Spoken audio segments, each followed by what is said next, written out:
നമസ്കാരം. രാമായണത്തിലെ ജ്ഞാനശകലങ്ങൾ ഈ പ്രഭാഷണ പരമ്പരയുടെ 299 ലക്കത്തിലേക്ക് എല്ലാവർക്കും സ്വാഗതം. രാഘവ രാവണ യുദ്ധത്തിൽ ഒരു ചെറിയ ഇടവേള ഉണ്ടായി എന്നുള്ളത് സത്യമാണ്. ലക്ഷ്മണൻ മോഹാലസ്യപ്പെട്ട് കിടക്കുകയായിരുന്നു, അത്യാസന്ന നിലയിലായിരുന്നു. സ്വാഭാവികമായിട്ടും അദ്ദേഹത്തിൻ്റെ മൂത്ത ജ്യേഷ്ഠൻ എന്നുള്ള രീതിയിൽ രാമനുണ്ടായിട്ടുള്ള വിഷമം, അതുമൂലം അദ്ദേഹത്തിന് യുദ്ധഭൂമിയിൽ മനസാന്നിധ്യം ഉണ്ടാകാതിരുന്ന ഒരു സാഹചര്യം. അങ്ങനെ ആ കൂട്ടത്തിൽ രാവണനും അല്പം ക്ഷീണിതനാണ് എന്ന് കണ്ട അദ്ദേഹത്തിൻ്റെ തേരാളി രാവണൻ്റെ തേരും അല്പം ഒന്ന് ഒതുക്കി മാറ്റി നിർത്തിയിരുന്നു. അപ്പോൾ ഇപ്പോൾ രണ്ടുപേർക്കും ഈ നമ്മുടെ 299 ക്യാപ്സുൾ ആരംഭിക്കുന്ന സമയത്ത് ഈ വിശ്രമത്തിൻ്റെ ആയിട്ടുള്ള ആ ഇടവേള കഴിഞ്ഞിട്ട് രാമരാവണ യുദ്ധം വർദ്ധിത വീര്യത്തോടുകൂടി ആരംഭിക്കുകയാണ്, പുനരാരംഭിക്കുകയാണ്.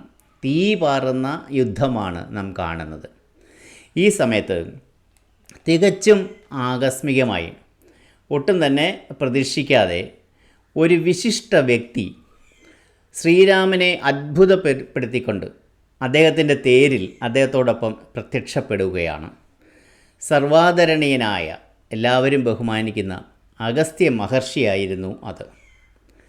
അദ്ദേഹം വന്നിട്ട് ശ്രീരാമനോട് പറയുകയാണ്, അഭ്യുദയം നിനക്കാശു വരുത്തുവാൻ ഇപ്പോഴിവിടേക്ക് വന്നിതു ഞാനെടോ. നിനക്ക് അഭ്യുദയം വരുത്തുവാനായിട്ടാണ്, നിനക്ക് ഉയർച്ച ഉണ്ടാക്കാനായിട്ടാണ്, നിനക്ക് നല്ലത് വരുത്തുവാനായിട്ടാണ് ഇപ്പോൾ ഞാൻ ഇവിടേക്ക് വന്നത് എന്ന് അദ്ദേഹം സ്വയം പരിചയപ്പെടുത്തിക്കൊണ്ട് ഇൻട്രൊഡ്യൂസ് ചെയ്തുകൊണ്ട് പറയും. എന്തിനാണ് അദ്ദേഹത്തിന് ആഗമന ഉദ്ദേശം അദ്ദേഹം വെളിപ്പെടുത്തും. ശ്രീരാമന് നല്ലത് സംഭവിക്കാൻ വേണ്ടി ചില കാര്യങ്ങൾ അദ്ദേഹത്തിന് പറഞ്ഞു കൊടുക്കാൻ വേണ്ടിയിട്ടാണ്. ഗുരു അഗസ്ത്യ മഹർഷി ആ സമയത്ത് അവിടെ തേരിൽ രാമനോടൊപ്പം വന്ന് പെട്ടെന്നിങ്ങനെ പ്രത്യക്ഷപ്പെടുകയായിരുന്നു. എന്നിട്ട് അദ്ദേഹം പറയുന്ന ഉപദേശം ഇതാണ്, വളരെ വിലയേറിയ ഉപദേശം ഇതാണ്: ആദിത്യ ഹൃദയ മന്ത്രം നീ നിത്യവും ഭക്തിപൂർവം ജപിക്കണം. ഈ ഒരൊറ്റ കാര്യം പറയാനും ഈ മന്ത്രം നിനക്ക് ഉപദേശിച്ച് നൽകാനുമാണ് ഞാനിപ്പോൾ വന്നിട്ടുള്ളത്. ആദിത്യ ഹൃദയ മന്ത്രം ജപിക്കണം, ഞാനത് പറഞ്ഞുതരാം എന്ന് പറയുക മാത്രമല്ല, ആദിത്യ ഹൃദയ മന്ത്രത്തിൻ്റെ അത് ജപിച്ചാലുള്ള പ്രയോജനങ്ങൾ എന്തൊക്കെയാണ് എന്നും മഹർഷി ശ്രീരാമന് പറഞ്ഞു കൊടുക്കും. 5 പ്രധാനപ്പെട്ട പ്രയോജനങ്ങളാണ് ആദിത്യ ഹൃദയമന്ത്രം നിത്യവും ഭക്തിയോടുകൂടി ജപിക്കുന്നവർക്ക് ലഭിക്കുന്നത്. 1, ദുഃഖങ്ങളില്ലാതാകും. 2, ആപത്ത് അകന്നു പോകും. 3, ശത്രുനാശം വരുത്തും. 4, രോഗവിനാശം സംഭവിക്കും. 5, ആയുസ്സും സത്കീർത്തിയും വർദ്ധിക്കും. ഈ 5 കാര്യങ്ങൾ ആരാണ് ജീവിതത്തിൽ ഉണ്ടാവണമെന്ന് ആഗ്രഹിക്കാത്തത്? അദ്ദേഹം പറയുന്നു, ഇതെല്ലാവരും ചെയ്യുന്നൊരു കാര്യം, അറിവുള്ളവരെല്ലാം ചെയ്യുന്ന കാര്യമാണ്. ആദിത്യനെ, സൂര്യനെ തന്നെയാണ് എല്ലാവരും എന്ന് പറഞ്ഞാൽ ആരൊക്കെയാണ്? ദേവന്മാർ, അസുരന്മാർ, കിന്നരന്മാർ, താപസന്മാർ, യക്ഷന്മാർ, രക്ഷസുകൾ, മനുഷ്യന്മാർ, ഇങ്ങനെ എല്ലാവരും ഭജിക്കുന്നത് സൂര്യനെയാണ്. സൂര്യനാണ് നമ്മുടെ ഊർജത്തിൻ്റെ സ്രോതസ്സ്, അല്ലേ? സൂര്യനെ ജപിച്ച് പ്രാർത്ഥിക്കാതെ മറ്റെന്ത് ചെയ്തിട്ടും പ്രയോജനമില്ല എന്ന് അഗസ്ത്യ മഹർഷി പറയുന്നു. അദ്ദേഹം പറയുന്നു, 14 ലോകങ്ങളെയും തൻ്റെ രശ്മികൾ കൊണ്ട്, തൻ്റെ പ്രകാശം കൊണ്ട് സംരക്ഷിക്കുന്നത് സൂര്യദേവനാണ് എന്ന് അഗസ്ത്യ മുനി പറയുന്നു. സൂര്യൻ്റെ വിവിധ നാമങ്ങളെക്കുറിച്ച് അദ്ദേഹം പറയുന്നു. വിഭാകരൻ, പ്രഭാകരൻ, ദിനകരൻ, ഭാസ്കരൻ എന്നിങ്ങനെ വിവിധ നാമങ്ങളിൽ അറിയപ്പെടുന്ന ആദിത്യ ഭഗവാൻ സൂര്യദേവൻ, അദ്ദേഹത്തിൻ്റെ ഗുണഗണങ്ങളെക്കുറിച്ച് അഗസ്ത്യ മഹർഷി വർണ്ണിക്കുന്നത് ഇങ്ങനെയാണ്: സൂര്യദേവൻ ശാശ്വതനാണ്, ദാനപ്രിയനാണ്, സകലേശ്വരനാണ്, വിദ്യാവിനോദനാണ്, മഹാവിശ്വരൂപനാണ്, ജ്ഞാനസ്വരൂപനാണ്, അജ്ഞാനവിനാശകനാണ്.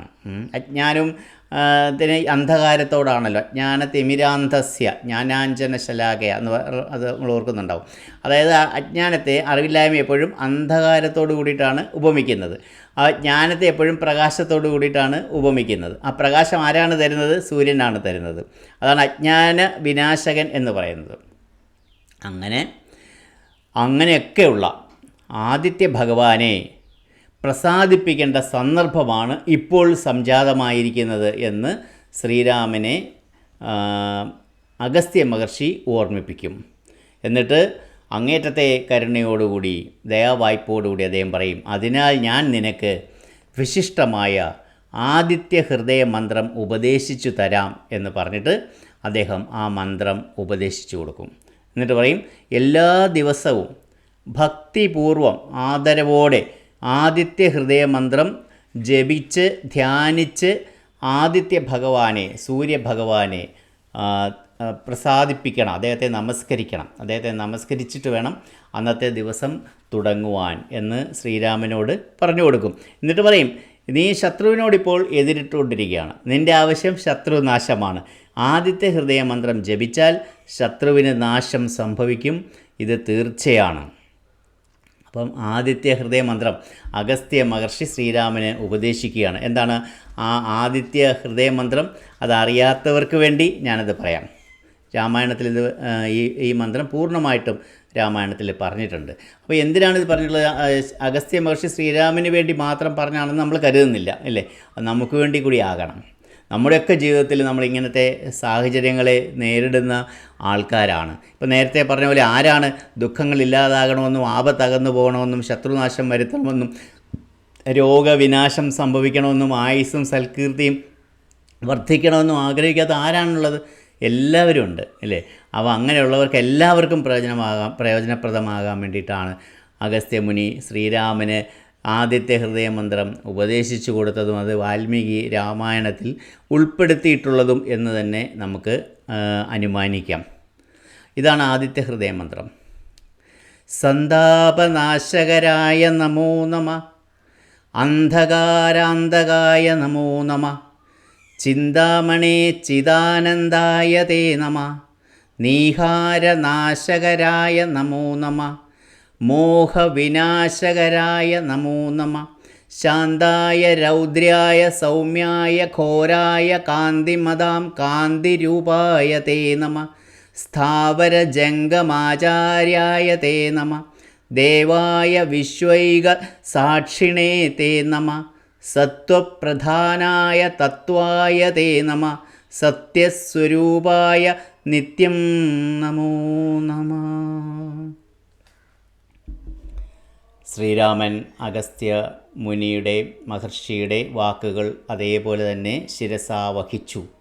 അദ്ദേഹത്തിന് നന്ദി പറഞ്ഞു, വന്ദിച്ചു. അതിനുശേഷം അഗസ്ത്യമുനി തൻ്റെ ആഗമന ഉദ്ദേശം അദ്ദേഹം വെളിപ്പെടുത്തി. അദ്ദേഹത്തിൻ്റെ ആ കാര്യം ചെയ്തു. അദ്ദേഹം ഉദ്ദേശിച്ചത് എന്താണ് ഉദ്ദേശിച്ചതെന്ന് ആ കാര്യം ചെയ്തു. മന്ത്രോപദേശം നൽകി. അദ്ദേഹം ഇപ്പോൾ തിരിച്ചു പോവുകയാണ്. അദ്ദേഹം ആകാശമാർഗത്തിലാണ് വന്നത്. ആകാശമാർഗം തന്നെ തിരിച്ചുപോയി. അദ്ദേഹം തിരിച്ച് വീണ്ടും ഈ യുദ്ധമെല്ലാം വീക്ഷിച്ചു കൊണ്ടിരിക്കുന്ന ഗാലറിയിൽ നിന്ന് കളി കണ്ടുകൊണ്ടിരിക്കുന്ന നാരദൻ്റെ അടുത്തേക്ക് തന്നെയാണ് അഗസ്ത്യ മഹർഷിയും പോയത്. അപ്പോൾ അദ്ദേഹം ഉപദേശിച്ചു കൊടുത്തിട്ടുള്ള ആദിത്യ ഹൃദയമന്ത്രം ഉപദേശിച്ച ശേഷം എന്താണ് ജപിച്ച ശേഷം ശ്രീരാമന് എന്ത് മാറ്റമാണ് വരാൻ പോകുന്നത്, യുദ്ധത്തിൽ എന്തെല്ലാം വ്യത്യാസങ്ങളാണ് ഉണ്ടാകാൻ പോകുന്നത്, പോസിറ്റീവായിട്ടുള്ള മാറ്റങ്ങൾ ഉണ്ടാകാൻ പോകുന്നതൊക്കെ തീർച്ചയായും അഗസ്ത്യമുനി അവിടെ നിന്ന് നിരീക്ഷിക്കുന്നുണ്ടാവും. ഞാൻ നേരത്തെ പറഞ്ഞ ശ്രീരാമന് വേണ്ടിയിട്ടല്ല, നമുക്ക് എല്ലാവർക്കും വേണ്ടിയിട്ടാണ്. ജീവിതത്തിൽ പ്രതിസന്ധികളെ തരണം ചെയ്ത് വിജയം കൈവരിക്കണമെന്നും ആയുരാരോഗ്യ സമ്പൽ സമൃദ്ധിയും സന്തോഷവും ഐശ്വര്യവും മനസ്സമാധാനവും ഒക്കെ വേണമെന്ന് ആഗ്രഹിക്കുന്ന എല്ലാവർക്കും എല്ലാ ദിവസവും ഭക്തിയോടുകൂടി ആദരവോടുകൂടി ആദിത്യ ഹൃദയമന്ത്രം ജപിച്ച് സൂര്യഭഗവാനെ പ്രാർത്ഥിച്ചുകൊണ്ട് അവരുടെ ദിവസം ആരംഭിക്കുന്നത് ഏറ്റവും നല്ലതായിരിക്കും. അപ്പോൾ ഇനി ഒട്ടും സമയം കളയാനില്ല എന്ന ചിന്തയിൽ ശ്രീരാമൻ മാതലിയോട് പറയും, എത്രയും വേഗം തേര് തെളിച്ച് യുദ്ധമുഖത്ത് എത്താനായിട്ട് പറയും. മാതലി അപ്രകാരം തന്നെ ചെയ്യും. പക്ഷേ രാവണനൊരു കുലുക്കവുമില്ല. അതിര് കടന്ന ആത്മവിശ്വാസത്തിൻ്റെ പ്രതീകമായി നിലയുറപ്പിച്ചിരിക്കുകയാണ് രാവണൻ. രാവണന് ഒരു കുലുക്കവുമില്ല. യുദ്ധം തുടങ്ങി. ശരങ്ങളുടെ മഴയാണ് വർഷിക്കുന്നത്. 4 ദിക്കുകളും പൊടിപടലങ്ങൾ കൊണ്ട് മൂടി. ശ്രീരാമൻ രാവണൻ്റെ കൊടിമരം മുറിച്ച് താഴെയിട്ടു. പക്ഷെ രാവണൻ ശക്തിയായി തിരിച്ചടിച്ചു. അദ്ദേഹം ആക്രമിച്ച ആരെയാണ്? മാതലിയെയും കുതിരകളെയുമാണ്. ആ ആക്രമണത്തിൽ ശ്രീരാമൻ്റെ തേരാളിയായിട്ടുള്ള ദേവേന്ദ്രൻ അയച്ചിട്ടുള്ള ദേവേന്ദ്രൻ്റെ വിശ്വസ്തൻ കൂടിയായിട്ടുള്ള മാതലിക്ക് പരിക്ക് പറ്റി. ശ്രീരാമൻ്റെ രഥം വലിച്ചുകൊണ്ടിരുന്ന കുതിരകൾക്ക് മുറിവ് പറ്റി. തുടർന്ന് രാവണൻ എന്ത് ചെയ്യുന്നു? ശൂലം, ഗദ തുടങ്ങിയ ആയുധങ്ങളെടുത്ത് ശ്രീരാമനെ ലക്ഷ്യമാക്കി എറിയുന്ന കാഴ്ചയാണ് നമ്മൾ കാണുന്നത്. രാമൻ അതെല്ലാം തടുക്കുകയും ചെയ്യുന്നുണ്ട്. ഘോരമായ യുദ്ധമാണ്. ചിലപ്പോൾ വളരെ അടുത്ത് നിന്ന്, ചിലപ്പോൾ ദൂരേക്ക് മാറി നിന്ന്, ചിലപ്പോൾ വലം വെച്ച്, ചിലപ്പോൾ വട്ടം കറങ്ങി, ഇങ്ങനെ രണ്ടു പേരും നേർക്ക് നേർ യുദ്ധം ചെയ്യുകയാണ്. അതാണ് പറയുന്നത്, രാമായണത്തിൽ പറയുന്നത്. ഒന്നുകൂടെ ഞാൻ പറയാം. ഇങ്ങനെ നേർക്ക് നേർ എന്ന് പറഞ്ഞാൽ ഇങ്ങനെ നിന്നുകൊണ്ട് യുദ്ധം ചെയ്യല്ല. ചിലപ്പോൾ വളരെ അടുത്ത് വരെ എത്തും, ചിലപ്പോൾ അല്പം ദൂരേക്ക് മാറി നിൽക്കും, ചിലപ്പോൾ ഇങ്ങനെ വലം വെക്കും, ചിലപ്പോൾ ഇങ്ങനെ വട്ടം കറങ്ങും. ഇങ്ങനെ പല രീതിയിലുള്ള യുദ്ധതന്ത്രങ്ങളാണ് അവിടെ നടപ്പാക്കപ്പെടുന്നത്. രണ്ടുപേരുടെയും തേരാളികളാണെങ്കിലോ അവരൊട്ടും തന്നെ ചില്ലറക്കാരല്ല. യുദ്ധതന്ത്രങ്ങളിൽ അതിനിപുണന്മാരാണ്, അതിയായ സാമർഥ്യമുള്ളവരാണ് രണ്ടുപേരുടെയും തേരാളികൾ. ദേവന്മാർ ഇതെല്ലാം കണ്ട് അത്ഭുതം കൂറി നിൽക്കുകയാണ്. ഞാൻ നേരത്തെ പറഞ്ഞു, ദേവന്മാരെല്ലാം ഇത് വീക്ഷിച്ചുകൊണ്ടിരിക്കുകയാണല്ലോ. അവർ പറയുന്നു, പണ്ട് കീഴിൽ കണ്ടതില്ല നാം ഈ വണ്ണം, ഉണ്ടാകയുമില്ല ഈ വണ്ണം ഇനിമേലിൽ. ഇങ്ങനെ ഒരു യുദ്ധം, രാമരാവണ യുദ്ധം, നമ്മുടെ കൺമുമ്പിൽ ഇപ്പോൾ നടന്നുകൊണ്ടിരിക്കുന്ന രാമരാവണ യുദ്ധം പോലെ ഒന്ന് ഇതിനു മുമ്പ് ഒരിക്കലും ഉണ്ടായിട്ടില്ല, ഇനി ഒരിക്കലും ഉണ്ടാകുകയുമില്ല എന്നവർ തീർത്ത് പറയുന്നു ദേവന്മാർ. 3 ലോകങ്ങളിലും വസിക്കുന്നവർ രാമരാവണ യുദ്ധം കണ്ട് അവരെല്ലാം ഭയന്നുപോയി, ഭയചകിതരായി വിറയ്ക്കുകയാണ്. വായു നിശ്ചലമായി എന്നാണ് പറയുന്നത്. സൂര്യൻ മറഞ്ഞു, ഭൂമി അതിയായി വിറച്ചു, ഭൂമി കുലുക്കമുണ്ടായി, സമുദ്രത്തിൽ തിരമാലകളിങ്ങനെ ഇളകി മറിഞ്ഞു, സമുദ്രങ്ങളെല്ലാം പ്രക്ഷുബ്ധമായി. എന്നിട്ട് ഈ രാമരാവണ യുദ്ധത്തെ വാൽമീകി അല്ലെങ്കിൽ എഴുത്തച്ഛൻ ഒരു വർണ്ണിക്കുന്ന വലിയൊരു വർണ്ണനയുണ്ട്. അമ്പുതിയോടെന്ന് എതിർക്കലും, അതായത് അമ്പുതി എന്ന് പറഞ്ഞാൽ സമുദ്രവും തമ്മിലൊരു യുദ്ധം ഉണ്ടായി എന്ന് വിചാരിച്ചോ, അല്ലെങ്കിൽ അമ്പരത്തോട് എതിർത്തിയിടിലും, അമ്പരം എന്ന് പറഞ്ഞാൽ ആകാശവും തമ്മിലൊരു യുദ്ധം ഉണ്ടായി എന്ന് വിചാരിച്ചോളൂ.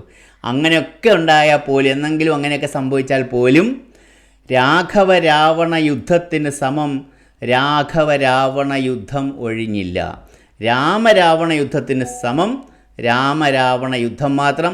ഇതുപോലെയൊന്നും ഇതിനു മുമ്പ് ഉണ്ടായിട്ടില്ല, ഇതിന് ശേഷം ഒന്നിനി ഉണ്ടാകാൻ പോകുന്നില്ല.